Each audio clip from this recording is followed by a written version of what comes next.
agar koalisi perubahan segera dideklarasikan. Capres Anies dan tim 8 telah merencanakan beberapa kali waktu deklarasi. Namun, rencana deklarasi itu tidak pernah terwujud. Diduga kuat tidak terlaksananya deklarasi itu karena Capres Anies lebih patuh kepada Ketua Umum Nasdem Surya Paloh yang ingin terus menunda waktu deklarasi. Ini jelas mengganggu dan melanggar prinsip kesetaraan atau equality dalam koalisi. J.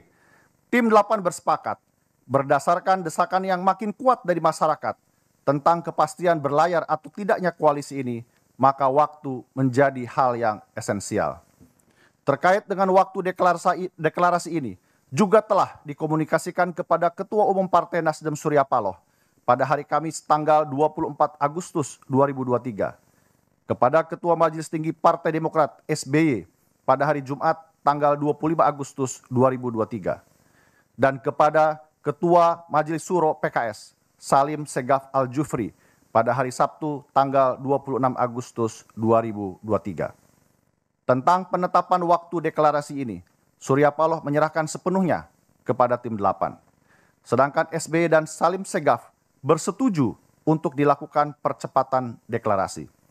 Pada pertemuan Capres Anies bersama tim 8 dengan SBY, Capres Anies menyampaikan bahwa deklarasi akan dilakukan pada awal September 2023. K. Capres Anies dan tim 8 berpendapat bahwa tidak ada alasan lagi untuk menunda waktu deklarasi. Karena waktunya sudah semakin mendesak dan sesuai mandat yang dimiliki, Capres Anies sudah menentukan cawapresnya. Bahkan, Capres Anies menuliskan keputusannya itu dalam bentuk surat tulisan tangan yang ditandatangani kepada Ketum AHY pada tanggal 25 Agustus 2023, 6 hari yang lalu. Inti dari surat tersebut ialah untuk meminta secara resmi agar Ketum AHY bersedia untuk menjadi cawapresnya. L. Namun demikian, sesuatu yang tidak terduga dan sulit dipercaya terjadi. Di tengah proses finalisasi kerja parpol koalisi bersama Capres Anies dan persiapan deklarasi, tiba-tiba terjadi perubahan fundamental dan mengejutkan. Pada Selasa malam 29 Agustus 2023, di Nasdem Tower, secara sepihak Ketua Umum Partai Nasdem Surya Paloh tiba-tiba menetapkan Ketua Umum PKB Muhaimin Iskandar sebagai cawapres Anies tanpa sepengetahuan Partai Demokrat dan PKS. Malam itu juga Capres Anies dipanggil oleh Surya Paloh untuk menerima keputusan itu. Sehari kemudian, 30 Agustus 2023, Capres Anies dalam urusan yang sangat penting ini tidak menyampaikannya secara langsung kepada pimpinan tertinggi PKS dan Partai Demokrat, melainkan terlebih dulu mengutus Sudirman Said untuk menyampaikannya. Demikian fakta kronologis ini disampaikan. Rentetan peristiwa yang terjadi merupakan bentuk pengkhianatan terhadap semangat perubahan, pengkhianatan terhadap piagam koalisi yang telah disepakati oleh ketiga parpol, juga pengkhianatan terhadap apa yang telah disampaikan sendiri oleh Capres Anies Baswedan yang telah diberikan mandat untuk memimpin koalisi perubahan. Tertanda Teguh Rifki Harsa, Sekretaris Jenderal Partai Demokrat, anggota tim 8. Terima kasih. Terima kasih, Bung Iftitah. Semua tahu bahwa dari Partai Demokrat menugaskan 2 orang untuk menjadi bagian dari tim 8, yaitu Sekretaris Jenderal sendiri, Teguh Rifki Harsha, dan kemudian Bung Iftitah Sulaiman. Mereka bekerja siang dan malam, hampir setahun, maraton, tentu di bawah supervisi Ketua Umum selaku Wakil Ketua Majelis Tinggi Partai, dan puluhan kali bertemu dan bersama-sama dengan Capres Anies Baswedan. Dan kalau saya ikuti, kerja ini tidak mudah. Banyak sekali hambatan dan tantangan, tetapi belakangan kelihatan progres yang memberikan harapan sebelum kandas dan terhempas 3 hari yang lalu. Para anggota Majelis Tinggi, para kader Demokrat, dimanapun saudara berada, saya sangat mengerti perasaan, emosi para kader. Saya minta, mari kita tenangkan hati kita, pikiran kita. Ini bukan kiamat. Ini bukan akhir dari perjuangan kita. Bukan. Ini harus kita maknai sebagai ujian dan cobaan yang harus kita hadapi dan kemudian kita atasi. Ingat, sesudah kesulitan atau di balik kesulitan ada kemudahan. Wa inna ma'al yusri yusra. Betul, fa inna ma'al yusri yusra. Kita kalau melakukan kilas balik sering menghadapi goncangan dan krisis. Alhamdulillah, kita selalu bisa mengatasinya. Saya yakin ini rencana Tuhan.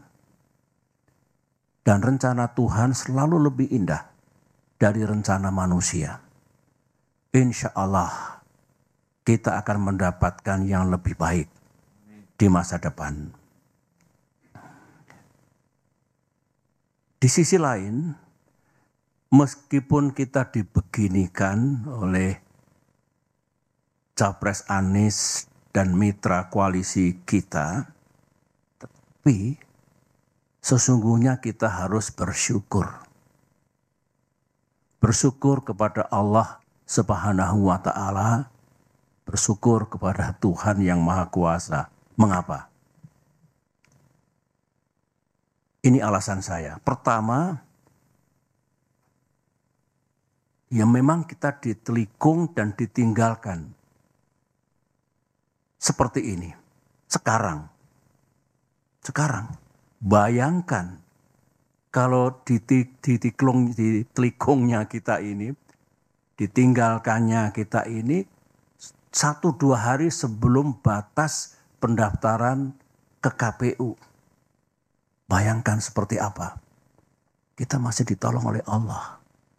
Kita diselamatkan oleh sejarah. Ini syukur yang pertama. Syukur yang kedua, saya renungkan baik-baik tadi malam dalam kontemplasi saya. Justru kita diselamatkan oleh Tuhan. Oleh Allah. Apa yang saya maksudkan? Kita tidak diizinkan oleh Allah untuk mendukung seseorang dan untuk bermitra dengan orang yang lain yang kalau kita teladani akhlak pemimpin besar bagi yang beragama Islam, akhlak Rasulullah, ya. Yang kita rasakan sekarang ini, mereka tidak sidik, tidak jujur, tidak amanah. Berarti tidak bisa dipercaya dan mengingkari hal-hal yang telah disepakati. Tidak memegang komitmen dan janji-janjinya. Nah, sekarang saja tidak sidik, tidak amanah, tidak memegang komitmennya. Bagaimana nanti kalau menjadi pemimpin dengan kekuasaan yang besar, rakyat akan diapakan? Saya kira kalau kita renungkan ini, kita ambil hikmahnya, kita dibebaskan dari dosa yang mungkin akan kita pikul kalau kita masih berada bersama-sama mereka itu dan mengusung seseorang untuk menjadi pemimpin bangsa Indonesia.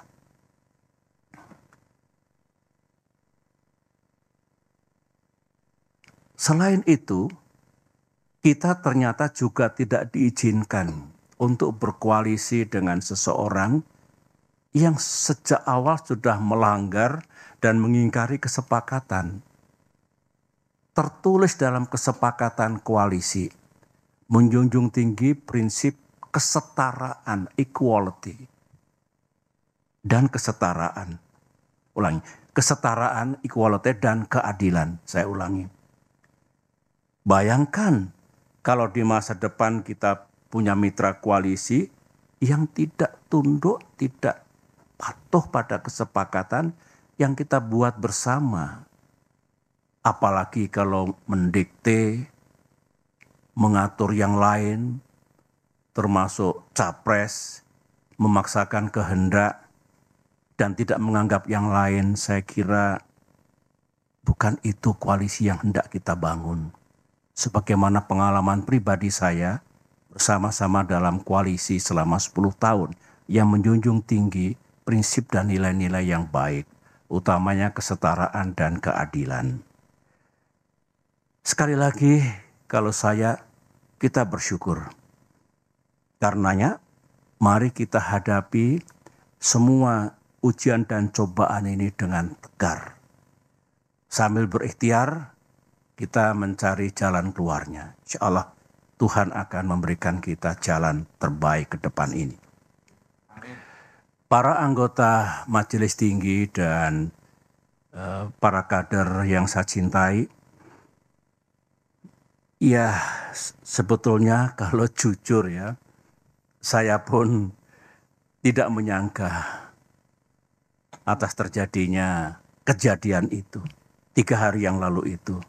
Setelah setahun lamanya kurang lebih, koalisi ini bersama-sama berikhtiar, berjuang untuk bisa menjadi kenyataan dan bisa mengusung capres dan cawapres yang kita harapkan, yang juga diinginkan oleh rakyat.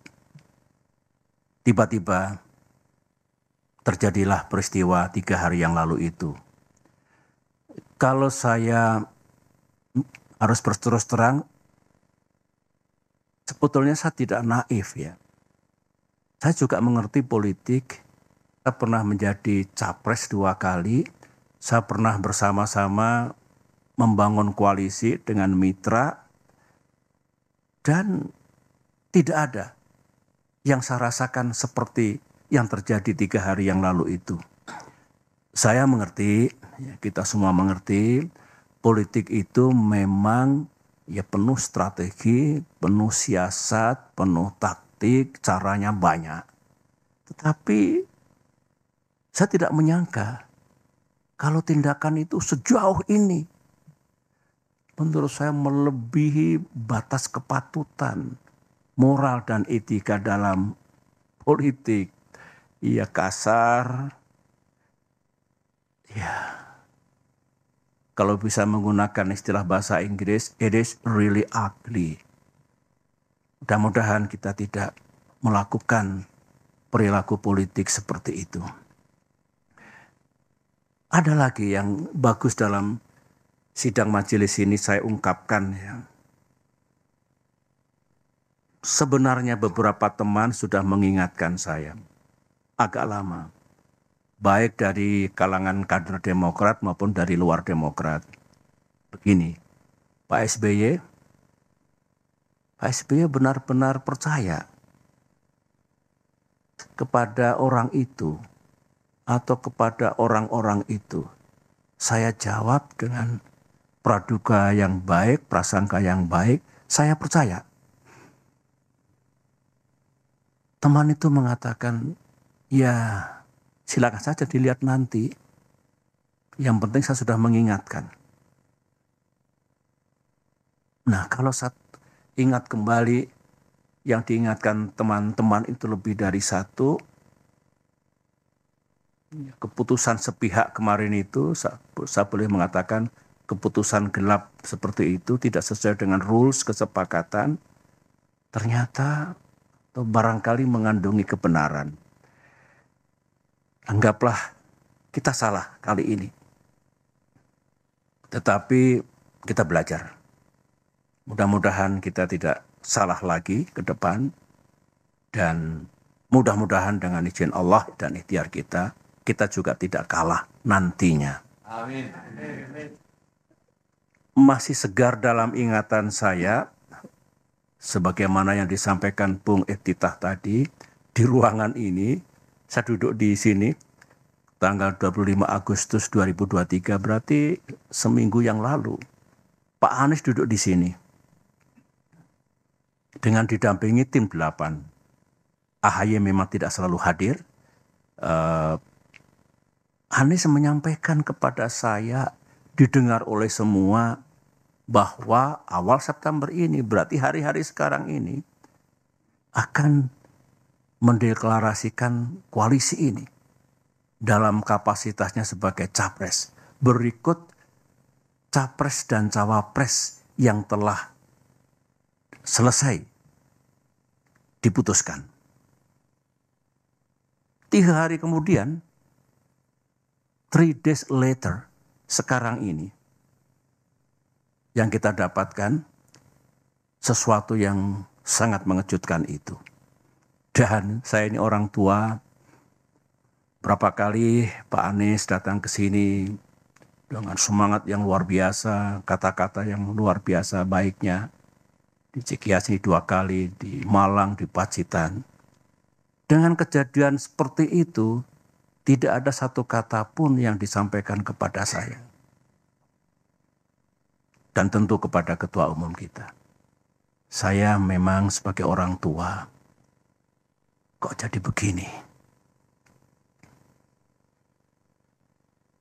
Ini saya kira semua merasakan perasaan kader kita di seluruh tanah air, emosi, kemarahan, yang diekspresikan dengan cara yang berbeda-beda.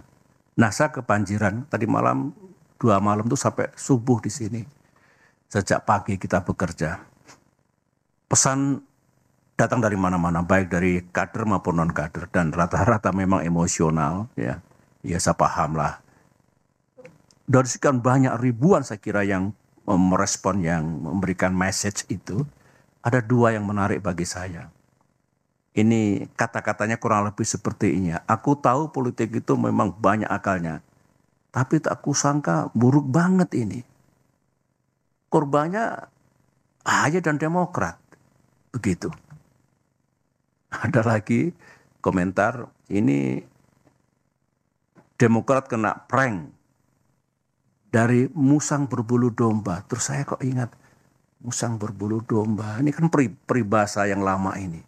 Ingat saya kira waktu kita sekolah di SD, SMP, pernah belajar banyak sekali peribahasa. Tapi musang berbulu domba itu di depan bersikap baik, manis, lembut, penuh persahabatan. Tapi di balik itu kalau kita lemah dan lengah, ini lengah ini, kita akan dicaplok dan dimakan sampai habis. Peribahasa, musang bukan orang. Nah, mungkin tafsirnya ya kita ditelikung dan seperti itu ya.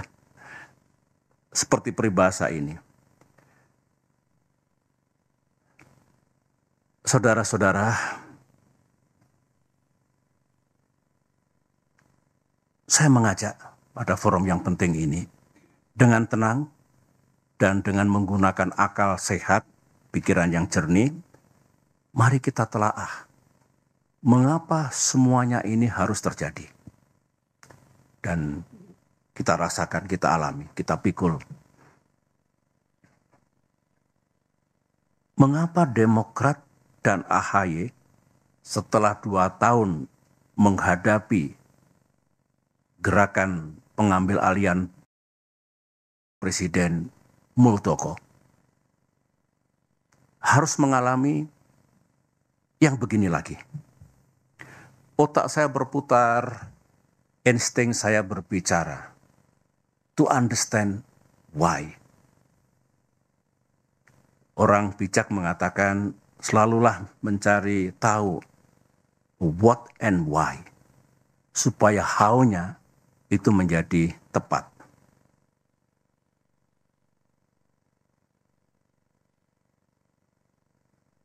Kader Demokrat dengan pikiran yang tidak happy mengatakan, Pak, kok kita ini Demokrat ini, ya memang kita oposisi, tapi oposisi ini kan sah. Kok diperlakukan sebagai musuh negara? Kita ini kan bukan partai terlarang. Kader-kader Demokrat juga bukan teroris. Jadi mestinya diperlakukan sama lah dengan warga negara yang lain. Itu ekspresi kegalauan dirinya yang saya selalu tekun mendengarkannya. Oleh karena itu dengan tidak bermaksud menuduh siapapun, saya ulangi lagi, tanpa bermaksud menuduh siapapun, saya ingin berbagi dengan saudara. Saya yakin saudara juga mendengar. Sebagian juga datang dari yang ada di ruangan ini maupun yang tidak ada di ruangan ini. Saya sendiri kan juga banyak mendengar dan mengetahui mana sih di era keterbukaan, open society, digital society ini yang serba rahasia. Apa yang terjadi dan tidak terjadi, apa yang dilakukan oleh para elit, petinggi partai atau pejabat tingkat puncak, tingkat atas. Ini kan sebetulnya diketahui oleh publik. Diketahui oleh masyarakat luas. Terutama yang menjadi sorotan publik yang berkaitan dengan Pilpres 2024 ini. Mari kita ingat semuanya, apa yang pernah kita dengar, yang pernah kita ketahui, untuk mencari benang merah. Kira-kira apa ya? Tanpa sekali lagi menuduh dan mendiskreditkan siapapun. Karena kita hanya ingin bicara tentang fakta, kebenaran, dan dugaan-dugaan yang mengandungi logika. Satu, kita semua tahu, Bapak Ibu, memang ada keinginan untuk hanya terbentuk dua pasangan saja, pasangan Capres dan Cawapres dalam Pilpres 2024 ini. Ada.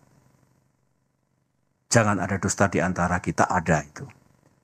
Kita juga tahu ada upaya dan pekerjaan politik untuk membuat koalisi perubahan. Di dalamnya ada Nasdem, ada PKS, ada Demokrat. Itu tidak bisa berlayar. Ada. Kita juga tahu, termasuk informasi yang sangat sensitif untuk membuat pasangan Anies AHY yang sudah menjadi rahasia umum, yang sudah matang sebetulnya sebelum terjadi prahara 3 hari yang lalu itu, pasangan itu tidak akan terjadi. Informasi yang saya dengar ini pekerjaan politik tingkat tinggi.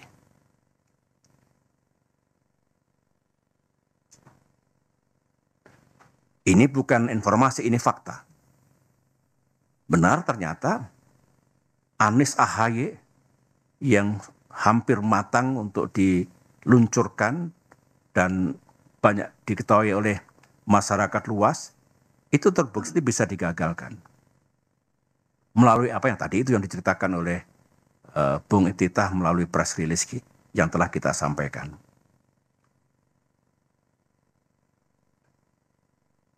Ini coba.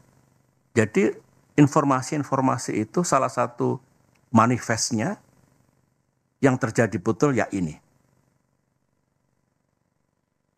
Kita juga tahu seorang menteri sekarang ini, menteri masih aktif dari Kabinet Kerja Pimpinan Presiden Jokowi, secara intensif melakukan lobby termasuk kepada Partai Demokrat dengan menawarkan, mengajak membentuk koalisi yang baru. Koalisi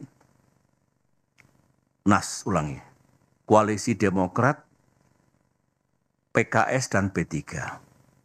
Yang bersangkutan mengatakan, yang disampaikan itu, inisiatif ini sudah sepengetahuan Pak Lurah.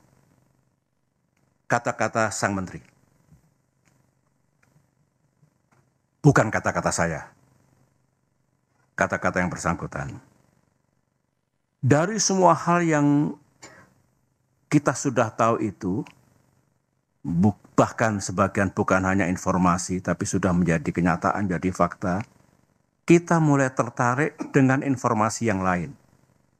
Saya mengatakan saya tertarik secara pribadi dengan informasi yang lain. Katanya, sekali lagi informasi, semua gerakan, manuver, proses politik yang seperti ini penuh dengan hingar-bingar, yang berkaitan dengan koalisi dan pasangan capres dan cawapres, katanya ada mastermind-nya. Saya tidak tahu siapa. Katanya ada dalangnya. Ada persekongkolan untuk mengeksekusinya, untuk menjalankannya. Informasi.